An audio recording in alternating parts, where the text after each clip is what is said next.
Gears 3 did end pretty conclusively. The emulsion countermeasure weapon knocked out the Locust and the Lambent, and they were done. Yeah, that was the big question, right? Is how do we continue the Gears of War 3 story? And I think for us it was, okay, moving forward, how do we set up a foundation for not just a trilogy, but for a much larger universe? We talked about things like alternate planets and things like that, and we wanted to stay on Serra because we wanted to have the opportunity to revisit old places and use specific weapons and have these touchstones to the past. That's when we decided, okay, let's go all the way forward. Let's put enough time in that we can have a new generation of heroes and create J.D. Phoenix, Marcus's son. I wouldn't say it's a reboot, I would say it's an update, and I think part of that is to take advantage of the new platform. I think part of it is to, to sand off some of the rough edges that were there. That is wonderful, but at the same time you kind of look at it and go, maybe we would do that a little bit differently. So I think a lot of people are going to expect that when they fire up Gears of War 4, they're going to be a gear within the COG army and so forth, but that's not what this is. It starts off with J.D. Phoenix and his friends Del and Kate, and they're outsiders. J.D. and Del were part of the COG, but they went AWOL and became an outsider. An outsider is this sort of splinter faction that people who didn't want to live under the oppression of the new COG. For this time around, because they're starting as outsiders, I think you see the COGs as adversaries. I wouldn't say enemies, that's a little strong. And so you start as an outsider and you're doing what outsiders do, you're conducting raids and doing that sort of stuff. And then this one night, these monsters attack and they take the whole village, including Kate's mom. And so the story is that over the course of this one night, basically the game starts in the afternoon of one day and finishes in the morning of the next day.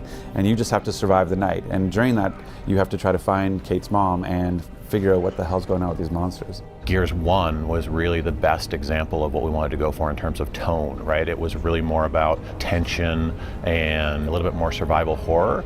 By taking the story back to being a very personal story about these three people in the woods at one night, we're able to get back to that moment where you can feel scared and you can be having the discovery of what's out there and I don't know what's going bump in the woods. The things that they reveal and discover during this night can still be big, but the discovery process still makes it small and intimate. It's really about a son of a war hero finding his way in the world. I think he's constantly fighting to not be what his dad was, but as we talk about, oftentimes the more you run away from your fate, the faster you actually run towards it. With Gears 1, we had very little time. We had to kind of default to a shorthand, so the characters really became archetypes. You had to really understand and get them right away. And so now, I think 10 years later, when you look at what people are looking for in movies and stories and TV series, I think people are looking for a much more nuanced story. Over-enthusiastic pro athlete, there isn't that version for J.D., Del, and Kate. Because of where Gears of War, the original, started, it was 14 years into the war. These guys had seen a lot of action already. It was sort of a band of brothers type experience where they had been through a lot. So their relationships and the way they talked about each other, because they were facing death around every corner, was a lot different than what we're going to create inside of Gears 4. This is a discovery. These people have a relationship, but it's not based around combat. It's based around normal relationships and normal events that happen every day. So I think we'll see their relationships evolve over time, but initially it's probably a little different tone than what we've had in previous Gears. I have no aspirations to be like, this is the greatest story ever told, right? Because it's part of the medium. I think when you're dealing with a game type where you're kind of the one interaction you have with the world is what you shoot, it makes it really hard to tell the heartfelt, meaningful story. I think probably Last of Us is probably the closest that I think is to accomplishing that. So I'm not sitting here saying hey, we're gonna try to be the be-all and end-all of storytelling. I'm not. For us, it's about creating compelling characters in a compelling world, doing cool shit that you're going to love to go back to again and again.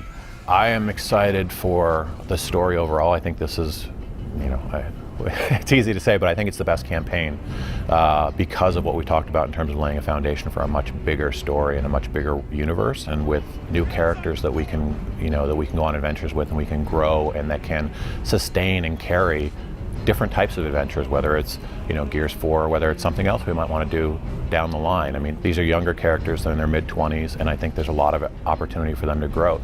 So I think some of the things that the fans will see and gets revealed and some of the twists and turns that are in there, I think are super exciting. And personally, I can't wait when viewers play the campaign and they make it to the end. They're going to go, oh my gosh, I can't believe all the opportunities and all the things they're going to be able to, these guys are going to be able to do going forward. That sounds like a hell of a cliffhanger ending. Yeah, I think it is.